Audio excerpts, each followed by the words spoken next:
Our sales were 100 grand year one. We did 500 grand year two, a million year three, 2 million year four. And every time we kept hitting goals and setting new, bigger goals and proving to ourselves we could do it, and hearing from the market that we were actually fulfilling our mission, which was help educators, help students, help the world. I got fired because you can't cut your way out of growth. I had to learn that lesson the hard way. Go get sales. Go bring revenue into the business. It's the lifeblood of any business. Now with AI, these business owners are like, well, I got to get in on AI. And Mark said he uses Anthropic. I've never heard of Anthropic. He must be like a genius or something. All right, I got a freaking treat for you. Today on Nikonomics, I'm talking to Stu Draper. Now, Stu is incredible. He's helped over 1 million people go through his EdTech program to learn marketing. He's had an 8-figure exit, a big 8-figure exit. 2 of his companies have been on the Inc. 5000, a total of 10 times. He's going to help us understand, all right, I'm an entrepreneur. I'm getting into the game. How do I just get my first customer? How do I get business? How do I get started? Because that's been his bread and butter for a long time. Stu, welcome. I'm stoked to talk to you, man.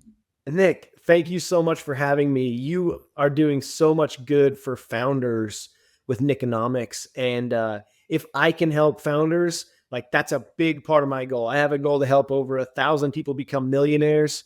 And so to get to do that through startups and this world, I love it and love being a part of this. Do you ever just sit back and think like, I've helped 1 million people? I've helped 1 million people go through a marketing course. That doesn't happen, man. One of the biggest moments was celebrating passing the million mark of people that we had touched. I guess I'm weird. I don't know. Like I would sit as a young man at the counter and see the Cheerios box and go, how cool is it that someone created this brand, Cheerios, that literally everyone on the planet knows? Like I want to create something like that. And I haven't done that yet. But my company, Stukent, has now helped over 1 million students learn digital marketing or other marketing subjects. And it's been so fun to be a part of that. So just a quick overview. You had a digital marketing agency and then you started this EdTech company, which is Stukent? Yeah. Yep. I started getfoundfirst.com in 2008. I got laid off from a job. The recession had just started.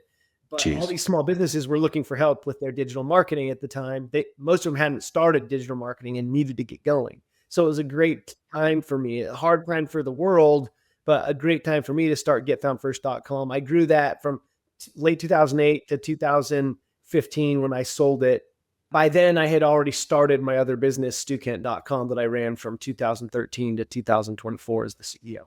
Do you see any similarities between 2008 and today between the rise in the need of digital marketing agencies for small business owners and like the rise in need of AI automation agencies now for small business owners? 100%. When I talk to young college students that connect with me on LinkedIn, you can find me, just search up Stu Draper on LinkedIn. The people that are there in college right now, thinking about what they're going to do to get started at a time when there's not as many job openings and things like that. There is demand for those that have a good, solid foundation and understanding of AI. And frankly, you don't have to be like a language learning model expert. All you need to do is know enough about AI and how to apply it to a skill like marketing or a skill like accounting. And then the number of openings for you are almost endless. Like you have a job. And frankly, as a 20-something, you can be looked at as the expert at a big table of C-suite level executives in their 40s, 50s, and 60s. You can be the 20-something expert. And that was me in my 20s with digital marketing. I think people forget what it was like back then. We think of digital marketing now and it's like, okay, we got to know exactly how and when to buy ads. We got to know exactly what's the creative going to be and when are we placing it and how do we actually get people to click and what's our CAC and all these things. Back then, it was like, do we have a Facebook page? Do we do Instagram? Wait, what's Google search? I don't SEO. I've never even heard it. Like the bar was so low just because we were figuring it out. Mobile was just coming out. Like mobile is really what opened up the opportunity for people to actually take advantage of Google search, right? Google business profile, SEO, keywords, rankings, all those things. And basically, if you knew anything about that, like if you knew like one of those words, it was like, I'll hire Stu. He's been on Instagram before. And I like see it being similar now with AI because these business owners are like, well, I got to get in on AI. And Mark said he uses Anthropic. I've never heard of Anthropic. He must be like a genius or something. So we'll just go ahead and hire him. You know what it just seems so similar. If you're young and you're starting out now, like that's the wave to really jump on and catch. Yeah. Oh, absolutely. AI for any small business is still like very much a black box for most of them too. Oh And yeah. so getting experience and helping those companies see how it can like be implemented in their business to help their small business. Yeah, that's like the number of new consultants and small business agencies that will help that group. That's like for the next 6, 7 years, a mega opportunity. Let's pretend we've got an idea of what the business is, or maybe we're still trying to figure out what the business is. What do you think is the best way to approach getting that first customer? Like, how do you go from zero to $1 million when you don't even know how to go from zero to $100? You know what I mean? Like, what's the first step that you see as being the most important? Not being afraid to ask. What do you mean? The fear of failure, the fear of rejection keeps so many people from going and getting their first customer. If you know AI, if you have that skill and you've like dreamt of being your own boss someday, don't be afraid without an LLC formed yet, built your own website yet. It's okay. You don't need your at newbusiness.com email, even use your Gmail. Shoot them an Yeah. email that says, hey, I have a way that I can help you. And I think it can be a game changer for your business, right? How did you get your first paying customer? My very first paying customer came from a free customer. So my Free brother, customer? yeah, yeah, oh yeah. So I think most startups go through a phase where they got to give some significant discounts, if not work for free. Ah, So the freemium model. absolutely. So my first business, I think a lot of founders do start their first business as a service-based business. Have you seen that, Nick? Dude, totally. Yeah, I totally agree. Agency business. And I think that that's honestly the best way to get started is an agency services business, right? Like either around a specific skill set or something that you know really well. It's the lowest risk way. High cash Absolutely. flow, not as well positioned from an asset standpoint, but yeah, totally agree. Absolutely. Business valuations, not going to be as good, but great first business to cut your teeth and learn how to be an entrepreneur and be successful. You can bootstrap it easily as well. You don't take as much risk and get investors involved. Anyway, so for me, I was working my first job out of college. I'm selling for them. It's going well. I get laid off. But at the same time that I got laid off, at night, I would moonlight for my brother-in-law. He's a dentist in Salem, Oregon. And he had 3 record-breaking months of new patients. If you search for dentist in Salem, he was like 4th page. I got him to the first page. I helped him get a good Google Maps listing and start getting reviews. And Oh. record-breaking month of new patients. So you went to him and you're like, hey, I think I want to do this. I had this professor say something weird about it. Can I just try it for you? Like you just pitched him as, let's just try this. Yep, bingo. At the end of 3 months, he paid you, right? Yeah. So he started paying me in January. So October through December, it was all free. In January, he started paying me, and I could use him as a testimonial to go get other people to pay me. Right. And so that's how I got my first customer, was using my free customer as a testimonial. So just going back to your point about service-based businesses, I love them so much because if I go start a business that has a lot of CapEx, all of a sudden I've got this overhead, potentially I've got debt, I've got a lease that I've signed. It forces me to go full-time. It forces me to sink or swim. These agency businesses, services-based businesses, I could do it as a side hustle. Like I could kind of moonlight and test it out and like really understand what the product offering is. Can I actually do the fulfillment? What does it look like to scale? It doesn't require me to just jump in, put every sign on the dotted line, right? Like it's way riskier in my experience to kind of go that other route.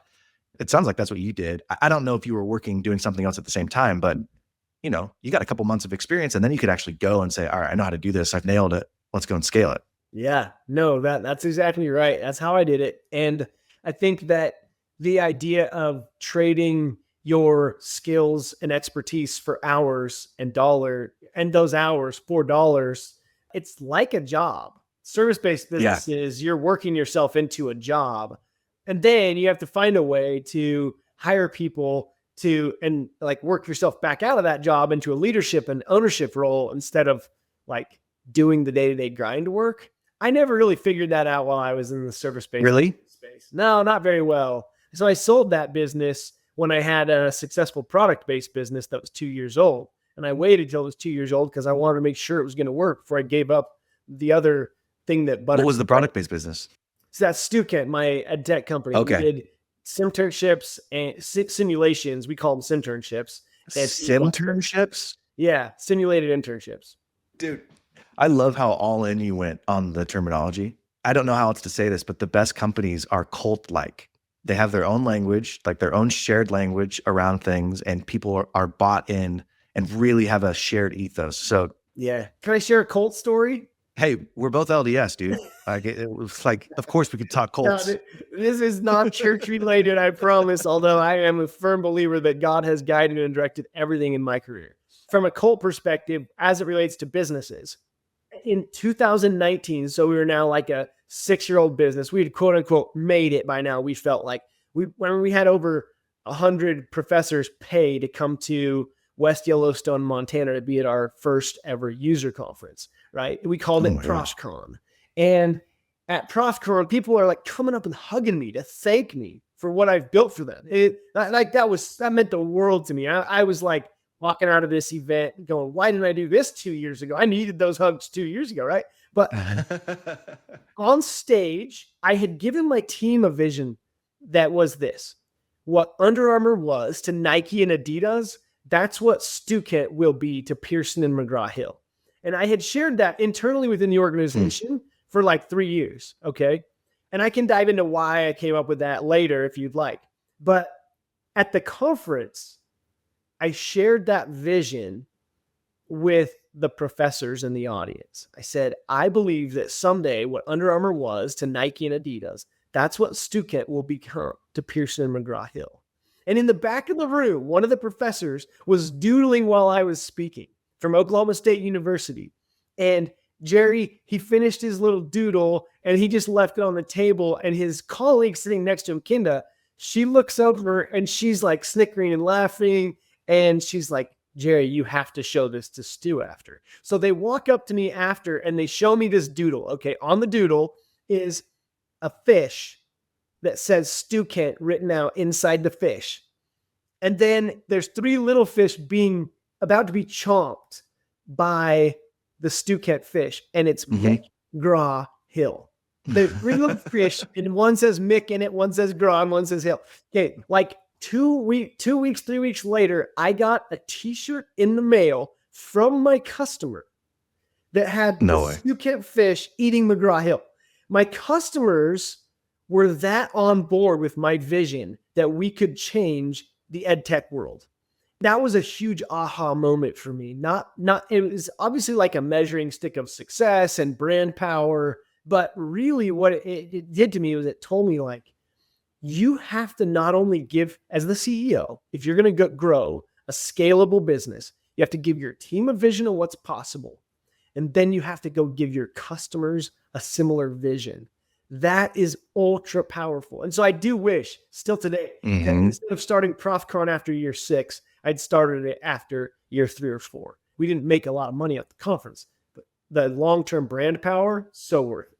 I think about that a lot because if you're starting a business as an entrepreneur, you can get pretty far just by yourself. You're going to drag people along with you, but you hit a ceiling. Like it comes to a point where, all right, now I need other people around me to get me to the next level.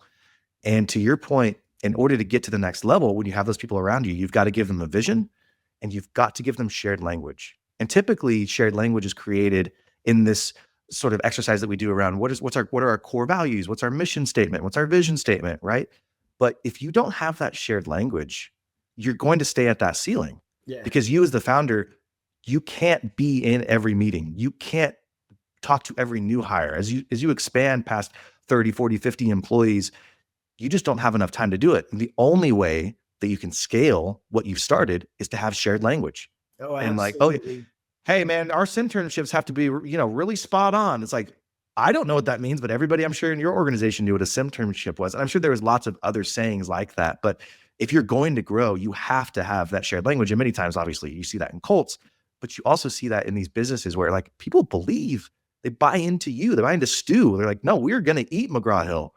Those 3 fish are going to be chomped let's go and do this. Let's create somebody, an enemy, not an enemy, but a shared foe for us to go and conquer. I love that stuff for entrepreneurs when they get to that level. New hires on their first month of being hired, I ask everyone to come in for what's called the Under Armour speech with Stu. Hey, I don't know if you remember this, but when we started this podcast, we entered into a social contract. I would spend time, energy, and money producing this podcast, interviewing these individuals and giving you insights into how to build, buy, start, grow your business. And you would like, subscribe, and leave me 5-star review. Now, out of that, we both get to talk to really cool people and hear really cool insights. We both get a ton of value. But I just want to help you keep your word. So would you do me a favor? Will you go leave a 5-star review for me on Apple or Spotify? It would really help. And if you want, even share this with a friend. I give them that vision. We talk mission, vision, values, right? All three of those things. And I think for a lot of founders, they're like, that's bogus stuff. It can be bogus if you don't have your own mission, vision, and values. 100%. But if you 100%. actually have a vision and a mission, and you have some values as a founder, you get to lead out and make it not bogus. What was your aha moment for that? Like, when did you realize that was necessary in order to, because you said you weren't good at it, right? You did this digital agency and you kind of hit a ceiling, or you couldn't figure out how to grow. Was that right? Yeah, no, 100%. I think for me, my aha moment was multiple aha moments where my vision could be expanded. Okay. When I first had the idea for Stukent, I went to my mentor and I said, hey, if I can get 100 students at 100 universities that'll pay me $100, that's $1 million. 100 times 100 times 100 is $1 million. And if I can do that twice a year, that's a $2 million business. Like, I'm onto something here, right? And then I was like, well, that's only 100 of them. I know there's thousands that I could go get, right? And so that was a first aha vision moment for me, was when I said that 100 times 100 times 100. And then I started sharing that with the team, right? Well, then we did 2 million in sales. And who was the team at that time? Sorry, who was the team? Oh, so small. I mean, I had a CRO that did the sales. At the time, I think I called him VP of sales or sales leader. I don't know. And then I had a VP of marketing. So it's like 3 of you. Yeah. The first founding team is so small. And you did $1 million or $2 million in that first year with just that team? By the time we did 2 million, so our sales were $100,000 year one. That was the 3 kind of stage, right? Okay. And we were probably a 4-man team. Then we did 500,000 year 2, $1 million year 3, 2 million year 4. And every time we kept hitting goals and setting new, bigger goals and proving to ourselves we could do it, and hearing from the market that we were actually fulfilling our mission, which was help educators, help students, help the world. And we could like celebrate that we were fulfilling this mission. Dude, from there, everything the vision was able to expand. And here's where I came up with this idea for the vision statement around what Under Armour was to Nike and Adidas. So every day, someone in the company is in charge, and I think they still do this at Stukent, 12 years in. Every day, someone's in charge of a motivational moment that everyone can go look on Slack and see what the motivational moment of the day is, right? It was my turn to give the motivational moment. We were like a 10, 12 person team at the time. I'm scrolling across YouTube and I found Kevin Plank, the founder of Under Armour, speaking to his alma mater, University of Maryland. In his talk, he shared the first 5 or 6 years worth of sales numbers for Under Armour. And Stukent's numbers beat Under Armour's numbers the first 5 years. And I was like, no way. Like, we are going and growing faster than a household name, global brand that's now doing billions in sales. Like, our first 5 years in little Rexburg, Idaho, our education technology company is outperforming Under Armour. For me, did you learn that? That gave me vision, right? And then when I caught that vision, I pulled everyone into a room as fast as I could to watch that video with me. Did you learn that before or after you made what Under Armour was to Nike, we're going to be to McGraw-Hill? Did you know that before or after you said that statement? No, that was after. After I watched that, that was when I had that aha moment and I created that kind of. I was going to be like, dude, that would have been nuts. You're like, you said this, and then all of a sudden you're like, oh, wow, and we're growing faster than them. Tell me about the first few years. So you had the digital agency. Did that effectively fund your ability to grow this the EdTech, right? Because you said you did $100,000 in year one sales, but you had a team of 3 people plus you. So it's not like unless they were working for free, I don't think that was necessarily supporting them. How did you balance the two? So seed funding is what got us through. I had an angel Oh, okay. investor put in a first 25 grand. And when he did, he shot me a note with that 25 grand that said, hey, this is your first investor money and I'll help you raise the rest. You got to quit everything else you're doing and go all in, or don't cash the check. Kept saying. And so I did. I took the money and said, I'm going to do this. By the way, when he wrote that check, I had worked on the business plan for 2 years. I had and he had been my mentor. Like, we would go to breakfast at Perkins. He was very aware of my idea, what I was working on, and kind of coaching me through the market research phase, where we called over 100 professors at 100 schools, and 60% were unhappy with what they were teaching, and 40% still weren't even teaching digital marketing yet. And this was a decade after digital marketing had gotten going with Google making their money online, right? And so it was like high time for higher education to catch up. And so Stukent's slogan is stay current, because it was like, wow, the education space is really behind if 10 years in, we can be the innovator, right? So it was a fun opportunity for us to come in and innovate fast and be the savior that they needed. I think if you're a founder looking at starting a business and you're going to create a pizza company, like, how are you going to be the savior in your town? Are you the first pizza company? Is that why? Are you the first pizza company to do X, Y, or Z that none of the other pizza companies do? Okay. Like, you might be innovating and finding a way to be the savior. For me, like, the education world had been beat up in the media for years. Like my whole life, basically, I've heard that the US is behind in education behind all these countries, right? So I knew there was a problem. And I wasn't that excited about my experience getting my 4-year degree. And so I knew there was a better way. And I felt like I was onto an idea that could create that. Up-to-date textbooks, simternships that gave students hands-on real-world experience in real time as they're learning.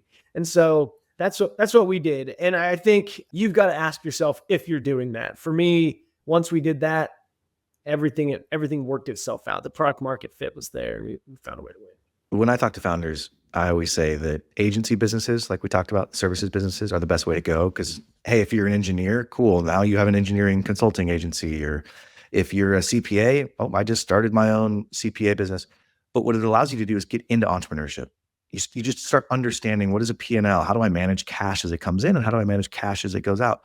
And then, very analogous to tech, you can land and expand. So if you had one product offering, well, pretty quickly you can, hey, I get in with this one company that liked my payroll software. Well, what do they do for accounts payable? And what do they do for HR onboarding? And what do they do for accounting? And right. So you're just in the game. And when you're in the game, you have opportunities that come your way. For you, was the digital agency, did it serve that purpose? Was it like you kind of cut your teeth and then you saw this opportunity and were like, yep, I've gotten this experience, I'm going all in? Yeah, I'm hiring students for Get Found First that have the basics of digital marketing from college. My professor, Kent, was kind of feeding me some of his talent. He said, hey, Stu, will you come back and teach digital marketing? And I was like, I'll happily teach. I've always thought it'd be cool to be a professor. And so I started teaching digital marketing. And that's when I went, okay, wait, the same stuff Kent taught me 4 years ago is kind of what I'm learning, or what he gave me as curriculum to teach now. And that's not good enough, right? And then it was like only a Word document with hyperlinks to places online. Half the links didn't work right. Students didn't know how much to read, whether they had to click to additional pages or not. And they were like, this is unfair. I don't want to be quizzed and tested on. And so I was like, well, I should write a textbook. And that was at first such an outlandish thought. I didn't even have a master's degree. You didn't even have AI to write it for you. And I didn't have AI to write it for me. Dude, I just love how your story articulates, I think people don't quite understand about entrepreneurship, where just getting in the game, you have no idea where you're going to be in 5 years, right? Like you started this you got laid off. So you're like, I'm going to start this digital agency, and you do it. And then obviously you have this relationship with the professor who's sending you students, and you do a good job. And then all of a sudden that leads to, you want to come be adjunct. And then all of a sudden that leads to, do you want to write a a book, and then you meet somebody else and now they're co-authoring a book with you. And then all of a sudden it's like, I'm going to go to 100 universities around the country, and you get those universities. And then pretty soon it's 2024, it's 10 years down the line, and you're selling the business for 8 figures. Mhm. And none of that would have happened had you not been pushed and laid off in the first place. I shouldn't say none of that. Yeah. You Oh, might yeah. have gone into entrepreneurship maybe down the road, but like you got pushed. I got pushed, man. Yeah. And if those failures young pushed me into I sold alarms for a summer, sucked at that. I thought, man, negative sales isn't for me. I sold used cars and got fired 2 months in. They Oh my gosh. business like another month after that. Those dirtbags should have just held on to me and let me get laid off with the business dying. And they knew it was dying, but I thought I just sucked. Anyway, like I had some real failures young that led to me being able to decide I need to just go find my own way. Like that's where I'm going to win, is doing my own thing. I kind of had dreamt as a kid that I would be my own boss someday, but no idea it would start that fast. And yeah, I needed to be laid off. But I want to point something out, Nick, to listeners today. You mentioned earlier the P&L, which I think scares people, profit and loss statement. Yeah. Hearing balance sheet, income statement, oh, I didn't go to business school and I don't know those things. Folks, go get sales. Go find ways to make money.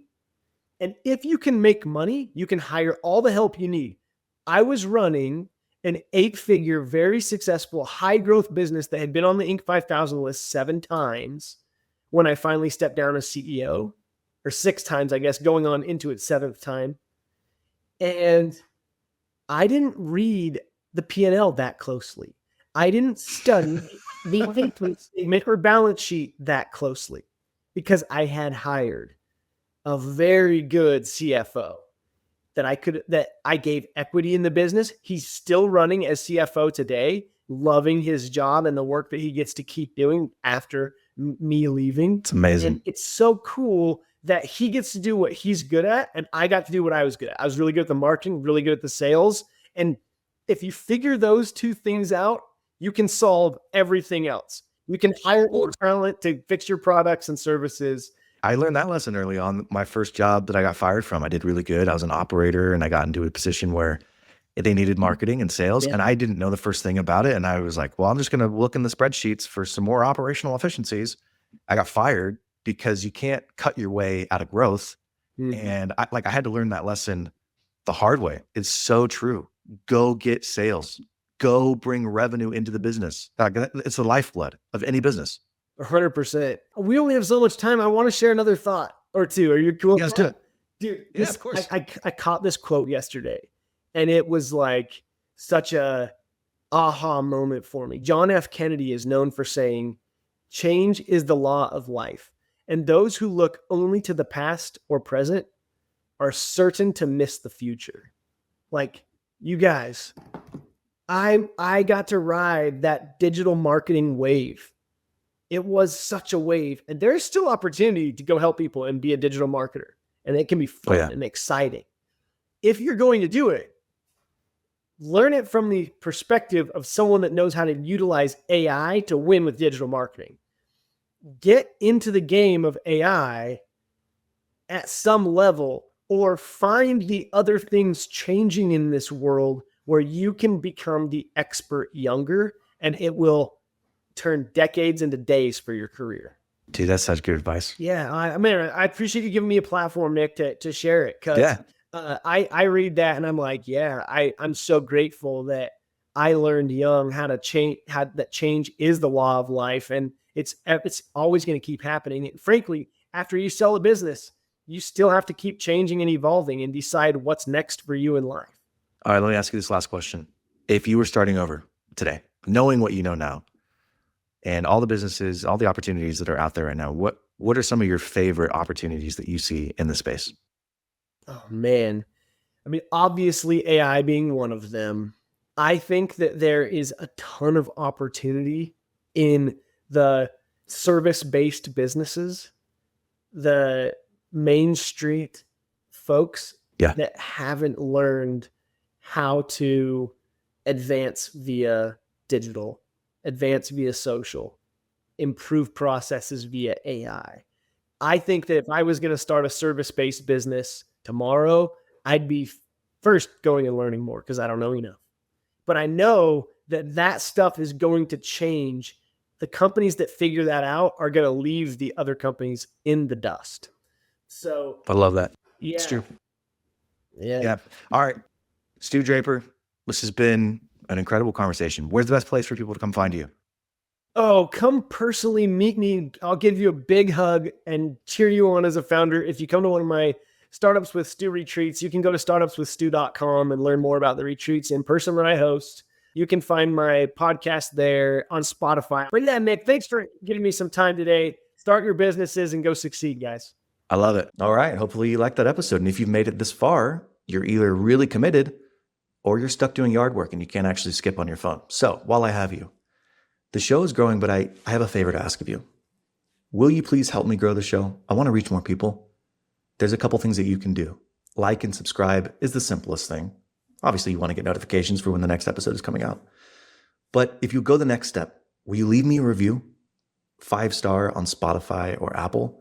What that does is it tells the algorithm that, oh, hey, this is a high value podcast because more people are leaving reviews for it, and it then pushes it out to more people. So that's why when people are like, will you like and subscribe and put a 5-star rating? It's not just to make themselves feel better. It's actually to get more exposure for the show. So if you do that for me, I would greatly appreciate it. And I'll see you next time.